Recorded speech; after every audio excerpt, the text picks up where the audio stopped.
27 января 1941 года в городе Шатура Московской области в одной молодой советской семье родился мальчик. Родители младенца приехали в Шатуру по комсомольским путевкам.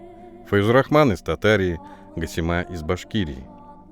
Молодые супруги радовались рождению первенца, верили, впереди их ждет счастливая жизнь. Назвали сына старинным мусульманским именем Габдрахман.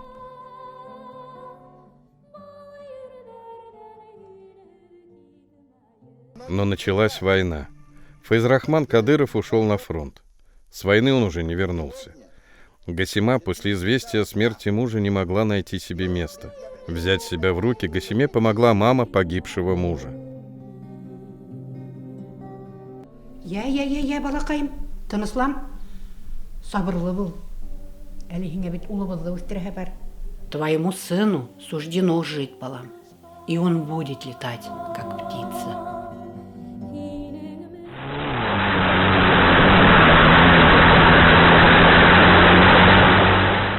В 16 лет Габдрахман Кадыров приходит в автомотоклуб «Досааф». У него уже есть свой мотоцикл К-55, приобретенный у соседа дяди Коли.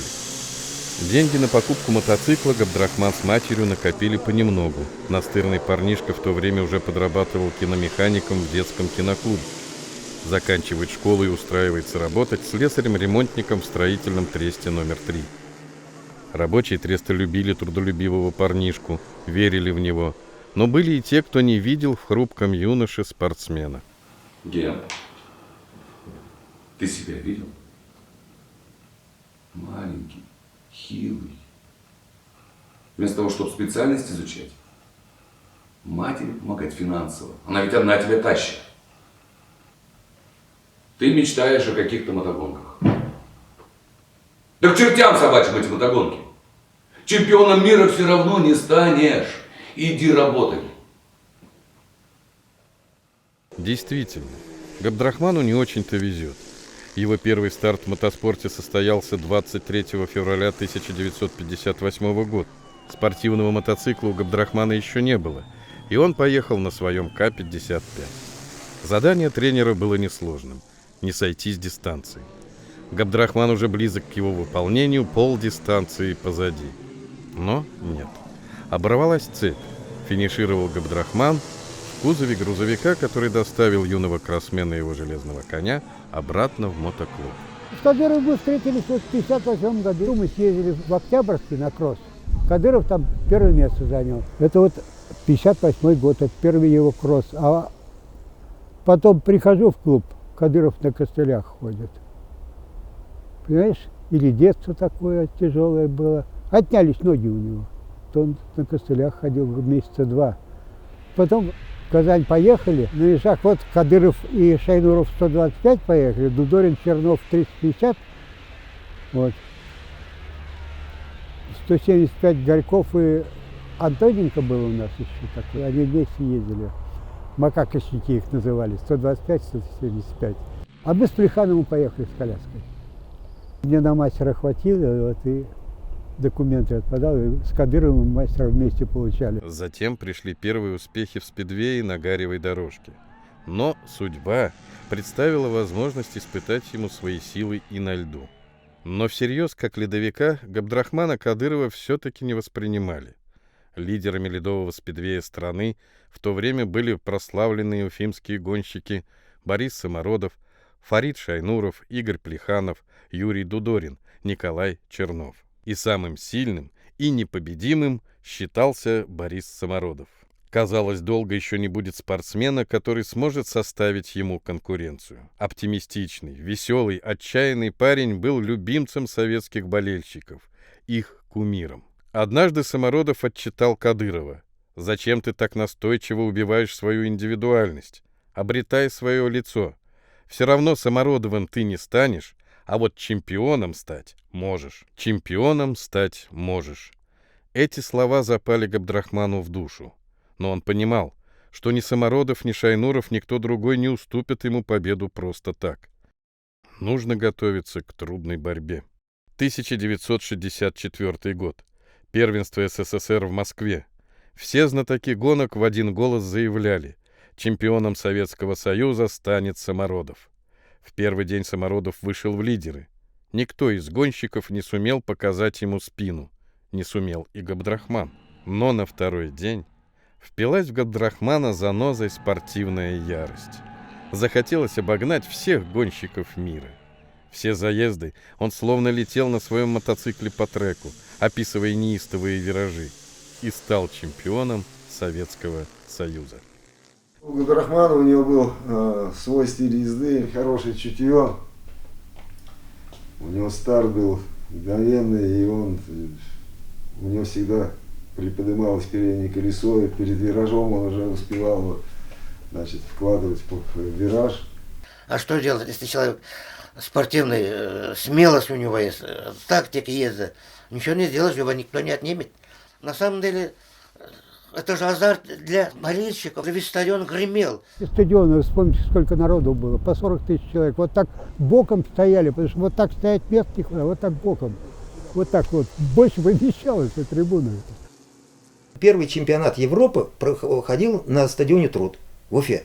И я посмотрел по телевизору, там народу показали вокруг стадиона, там на деревьях сидят, на балконах, на крышах. Тогда Габдрахман Кадыров был чемпион Европы, немец. Вот, он его нес на плечах, значит, от пьедестала почета и до боксов он его нес. Когда Кадырова объявили, он чемпион, тут его потом качали, махали. Когда посмотрел мотогонки, они все в шлемах, закрытые, в одних очках, только лица, там такие доспехи всякие, там у них все это, ну, как настоящий космонавт. Но вот это меня захватило настолько, и я думаю, все, мне ничего не надо. Ни бокс, ни хоккей, ничего. Мне нужны только мотогонки, все.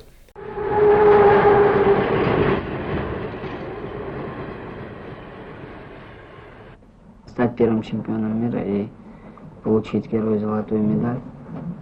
Это было моей мечтой, потому что я стал первым чемпионом Европы, и мне хотелось стать первым чемпионом мира.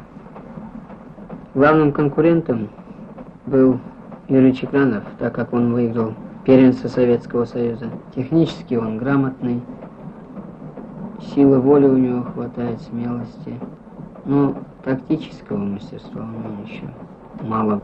А в будущем он будет первоклассный, конечно, больше. Уфа, 19 февраля 1966 года. 16 лучших мотогонщиков мира вышли на уфимский лед. Цвета сборной Советского Союза защищали экс-чемпион Европы Габдрахман Кадыров, мастер спорта Виктор Кузнецов, чемпион Советского Союза Юрий Чекранов, мастер спорта Юрий Дудорин, чемпион Европы Борис Самородов. 4 из 5 уфимцы. На трибунах, безусловно, отдавали предпочтение Юрию Чекранову. Его блестящие старты на соревнованиях, предшествующих финалу чемпионата мира, заставляли считать его главным претендентом на золото. Я его всю жизнь называл Генкой, поэтому Габдрахманом мы не называли его, никто в команде. Он для нас был Генка. Иду первым 3 круга с отрывом большим, он уже не гонится за мной. И у меня отваливается подножка. На чем стою? Когда не стоишь на подножке, это уже скорость падает в разы. А он снаружи увидел, у меня подножка оторванная, она висит на контрагайке, и за мной в припрыжку. И вот на финише, пол мотоцикла вырвал. Он уже ва-банк пошел. Я понял, я удержать не могу, потому что иначе сорвусь и потеряю эти 2 очка, которые я заработал. Он у меня выиграл, приезжаю, он показывает мне, я говорю, подножка точно висит там. Как он увидел? По результатам первого дня лидером чемпионата стал Габдрахман Кадыров. Там у нас монголы участвовали в первом этом, да, принимали участие. Почему монголов взяли? Для того, чтобы провести чемпионат мира. Там нужно определенное количество стран. И вот не хватало какой-то страны, и вот взяли монгол. Мы их тренировали, мы им мотоциклы делали. Мы, и Кадыров, и я, мы им делали мотоциклы, чтобы они учили их ездить. Габ король льда, Габ Айскёнинг, как окрестили Кадырова иностранные журналисты, удостаивался звания чемпиона мира 6 раз, став недосягаемым для остальных мотогонщиков мира на несколько десятилетий. По количеству наград высшей пробы Превзошел Кадырова только уфимец Николай Красников, воспитанник мотоклуба имени Габдрахмана Кадырова. Рекорд Кадырова по скорости на льду 110 км в час на вираже и 160 км в час на прямых до сих пор остается непобитым. Кадыров красиво ездил. Вот, понимаете, не просто ездил, а красиво ездил. У него была такая необычная техника езды. Он и находец был в этом деле. Вот бывает же так вот, вроде бы одинаковые люди, но один как-то немножечко по-другому это делает. И вот это немножечко его выделяло. Он, конечно, на треке был гений. В 1968 году, когда после перезаезда он выиграл от Сыброва.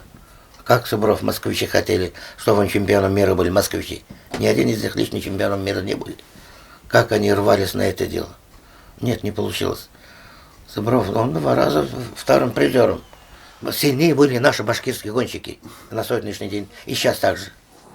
Действительно, как трудно тогда было сказать, кто же станет настоящим фаворитом. В 1970 году чемпионат мира по мотогонкам на льду состоялся в шведском городе Нёсше. Там короткие дорожки и сплошные виражи. Решающую роль в победе играет хороший старт. Габдрахман стартовал хорошо, но резко открыл газ, и его мотоцикл запрокинулся на заднее колесо. Кадырову удалось усмирить мотоцикл, но 0,1 доля секунды была потеряна. Чехословацкий гонщик Антонин Шваб финишировал в этом решающем заезде на колесо впереди и победил. Кадырову досталась только серебряная медаль. После этого пошли разговоры. Мол, стареет Кадыров, сдает, что 2-е место — доказательство его заката, поэтому ему следует мотоцикл вешать на гвоздик. Вся эта истерия на тот момент на самом деле была связана лишь с тем, что впервые за недолгую историю чемпионатов мира по мотогонкам на льду победителем стал несоветский спортсмен. Займи Кадыров любое место при условии, что чемпионом стал бы советский гонщик, никто бы и не подумал упрекать Габдрахмана. Конечно, Кадырову в данной ситуации было ой как несладко. Многие тогда теряли в него веру как в спортсмена. Кадыров и сам начал слишком много копаться в себе, сомневаться. В 1971 году чемпионату мира предшествовал чемпионат СССР. Это был своеобразный отборочный тур перед мировым соревнованием. В одном из заездов в Москве Кадыров получил травму ноги. Теперь он не мог завершить участие в чемпионате Советского Союза, не говоря уже о том, что его участие в чемпионате мира встало под вопрос. Спортивное руководство страны рекомендовало ему отдохнуть, отказаться от участия в мировом соревновании. Но тут Кадыров, несмотря на то, что всегда слыл человеком покладистым, уперся. Мол, хочу поехать, может быть, в последний раз. Где-то с 1958 года этот зимний и летний спидвей, он настолько привился к нам, что, собственно говоря, в России, я хочу сказать, что в России, чтобы выиграть, это было сложнее гораздо, чем выиграть Советский Союз. А мир я уж не считаю. Мир это была борьба наших титанов, вот, которые в России. На все международные, везде за границей. Мы самолетом, паровозом практически не ездили. Мы ездили на машинах. Водители не давали. Мы сами были водители. До Англии своим ходом. Швеция, везде кругом мы своим ходом. Мы не летали самолетом. Это было дорого, нас не пускали, не давали. Но весь сезон летний мы проводили с ним за рулем. За рулем мотоцикла, за рулем машины. И вот так вот мы чередовали. Мы в команде на спидвее никогда не доходили до призового места. Наши все вообще Россия. И мы в этом самом в Мюнхене, по-моему, это был последний финал. И мы командой занимаем 2-е место. Призовое. Из 4 команд. Первое место занимает Англия, 2-е мы, 3-е шведы. Это неубиенные гонщики. 5-кратный был чемпион мира по гаре, это Оли Фунден. Барри Брикс, англичанин, чемпион мира. Тоже, по-моему, раза 2 или 3 он уже был в то время. То есть гонщики были финалисты, там призеры в этих командах. И мы занимаем 2-е место. Это в истории так осталось. И мы встаем на пьедестал почета, нас вызывают. И можете себе представить, одни уфимцы. И один Трофимов запасным. Кадыров, Самородов, Плеханов, я, Куриленко. Одни уфимцы. Нас называют Советский Союз, встаем мы с флагами Советского Союза. Вот такой был чемпионат мира. But Kadyrov was always in the Russian national team. I raced him in Germany, in Austria, in Sweden, in England, and all over the place. And I got to know him a bit. And I think he was ever so nice man. And what I remember best about him is that he was always so happy. He was, when the others were a bit serious or even a bit sad if they didn't win enough races, then Kadyrov was happy, and he was, of course, he was a great rider. I shouldn't say we had any big fights or anything, but you know, on the speedway, you always there, and you only think about yourself while you're racing. But afterwards, nearly all the riders are friends, and Kadyrov was one of the friendliest I know. Габу весь мир знал, и в Уфе его знали, наверное, меньше, чем в Москве, потому что у нас как-то так устроено было, я не знаю, как сейчас, а раньше мы не очень своих примечали. А в Москве утром следующего дня его пригласил генерал армии Гетман. Он тогда командовал ДОСААФ.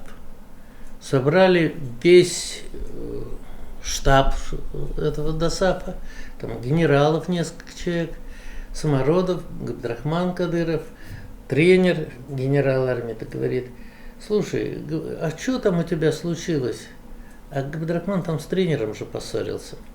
И он говорит: я был на таком взводе, зашел в ресторан вечером, говорит, все сидят, кушают, я сел, заказал кусок мяса, там водки, фужер, выпил, закусил и ушел. Говорит, иду мимо них, они говорят: ну, Габа, мы тебе припомним это. И так, говорит, зло со мной обошлись. Я, говорит, пришел, голову положил на подушку и вырубился. А утром все нервничали, плохо спали, а я, говорит, так выспался хорошо. И этому доложили, видно, генералу армии. Он говорит: что там у тебя? Какие неприятности? Говорят, ты там грубо там обходишься с начальством. Он говорит: ну вот нужно быть иногда жестким и грубым, чтобы побеждать. Он говорит: молодец, сказал генерал армии, и все тему сняли. Кадыров одержал убедительные победы в мировом первенстве в 1972 году в Швеции и в 1973 году в Германии. В его копилке стало 6 золотых медалей чемпиона мира. В 1975 Кадыров заканчивал тогда спортивную карьеру в гонках по Гаревой дорожке. Передал, значит, мне, значит, свои 2 мотоцикла, почти что новые, полностью, значит, передал мне форму, всю экипировку и взял меня к себе в бокс. И вот с этого времени, значит, у нас пошла, значит, как говорится, работа с Кадыровым. Вот. Он тогда еще выступал в гонках по ледяной дорожке.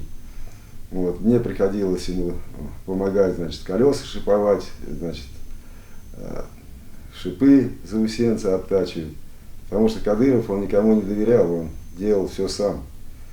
Он был очень великий гонщик и великий механик.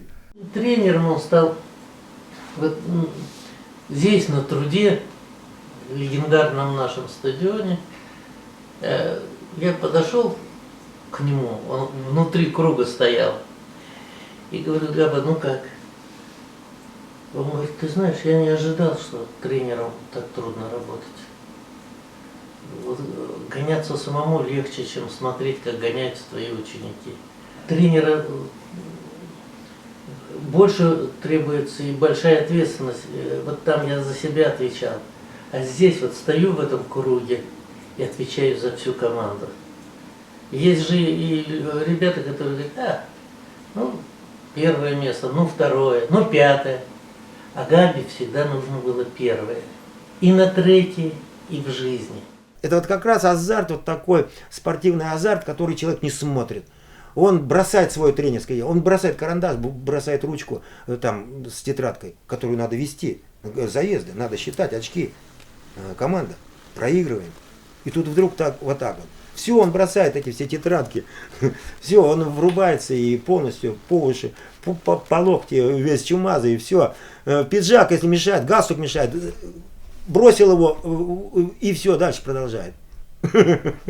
Вот такой Габдрахман был.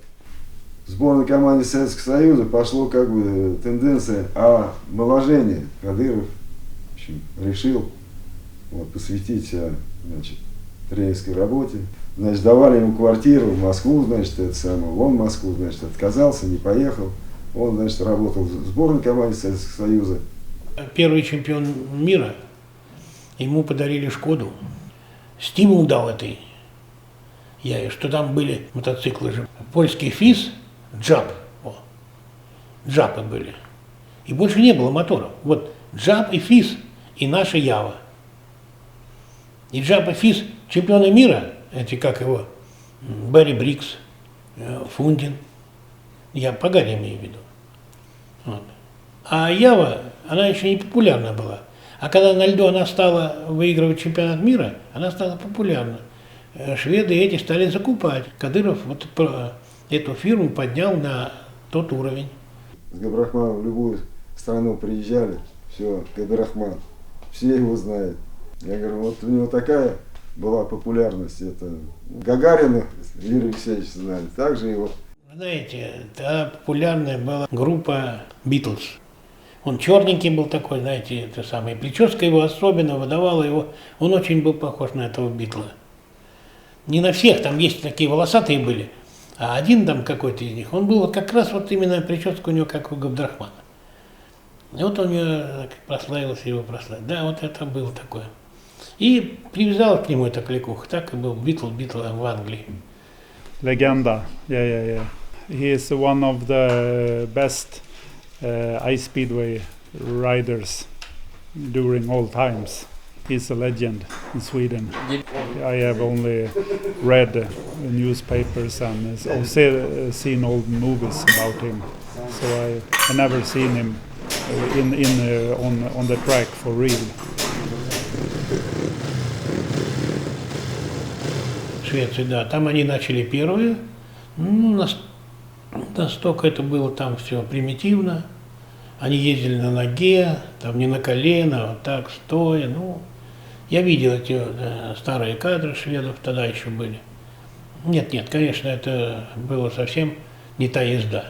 Не та. У них и мотоциклы были не такие совершенно. Там, гаревый обычный мотоцикл, они там что-то там, какие-то гвоздики поставили и тихонько катались. А на лед, когда поставили двухвальные моторы, они стали шипы держать. Срывает. Очень большая мощность. И 2 вала эти убрали, поставили одновальные, чтобы лошадиной силе было поменьше, и чтобы шип не срывало. Все-таки шип 28 миллиметров всего. Если ставить больше шип, длиннее, он тоже срывается. То есть вот тут оптимальный вариант, это 28 миллиметров. Езда изменилась, потому что с этой подвеской задней ему удобно заходить в вираж по битому льду. Он удобно, он заходит смело, его не срывает. А в наше время, если вот с таким ходом я должен зайти, меня может сорвать. Я то есть уже иду на риск, ва-банк.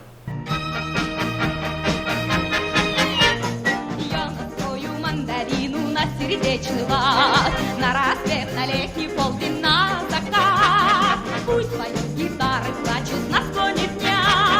Ничего они не значат для меня. Мы с Габдрахманом прожили 16 прекрасных лет. очень хорошие воспоминания, все прекрасно прожили. Он же рос как бы в городе, языком не очень владел. А вот ближе к таким годам, наверное, уже он стремился вот к своему языку, своим истокам, своим песням. Он очень любил народные песни, эстрадные песни, вот именно башкирские, татарские. Вот и ходил на концерты. И вот на концерте он увидел меня, наверное, влюбился, заставил и меня влюбиться. Я, конечно, очень боялась его, потому что про него что только не говорили, что он ловелас, что он любит красивых женщин. Но действительно, у него все женщины были красивые.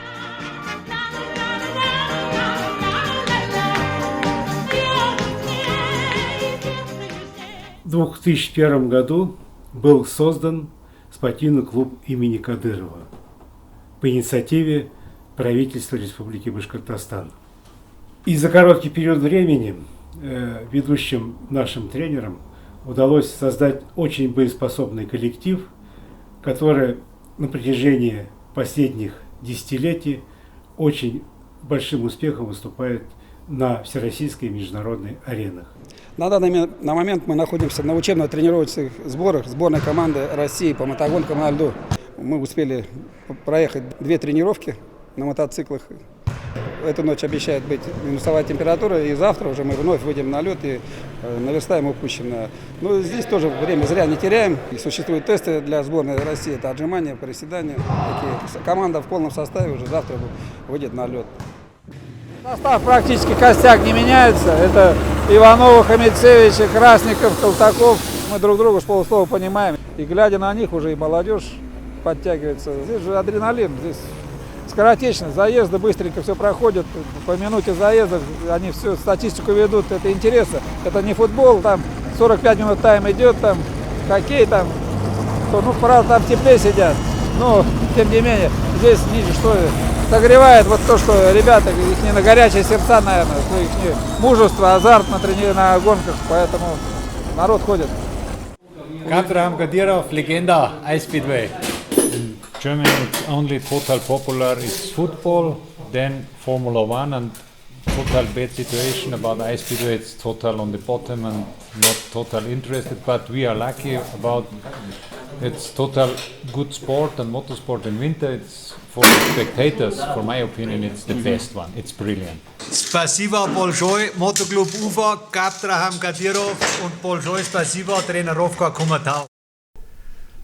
Ну, он должен жить мотоспорт в Башкирии, потому что это же родина спидвея. Где первое, значит, все пошло? Это в Башкирии. Вот почему Башкирию, значит, знает весь мир. Это благодаря Габдрахману Кадырову, Борису Самородову, Игорю Плеханову. Я думаю, мудрость нашего главы республики и патриотов республики возьмет верх над глупостью, которую сотворили чиновники. Надо восстановить клуб, надо восстановить доброе имя Кадырова, надо помнить его, надо памятник ему хороший поставить. Если бросить клич в народ, давайте скинемся по 100 рублей на памятник Габдрахману Кадырову, сбросились бы. Вот я точно знаю, миллионная Уфа, вот половина города бы бросила, хватило бы памятник поставить. А еще есть Салават, где тоже гонки были, есть Стерлитамак. Они все помнят, они все знают. Они у меня спрашивают, почему, говорит, нету вот ни памятника, ни... Я бы, конечно, если в моих силах, я бы хотела и назвать стадион его именем. И клуб есть, слава богу, есть. И памятник, и аллею, вот аллею мотогонщиков, потому что он действительно очень добродушный, очень многим помогал, ну и действительно ангел. Мама, как же мой мальчик сможет летать как птица? Ведь у него нет крыльев. Не могу этого сказать, Балам. Знаю только, что станет наш мальчик великим человеком, прославить свою землю. Его полет будет вдохновлять всех вокруг и радовать сердца людей. Это было, лед дымился под колесами, и ревел битком забитый стадион. И все верили, что вырвет это золото лишь он. И не вывернуть страниц этой истории, и кадыровскую кепку не забыть. И как прежде в нашей памяти к победе он летит. Ветер гонит время, но жив Битлбой. И не напрасно он ввинчивал жизнь в поворот.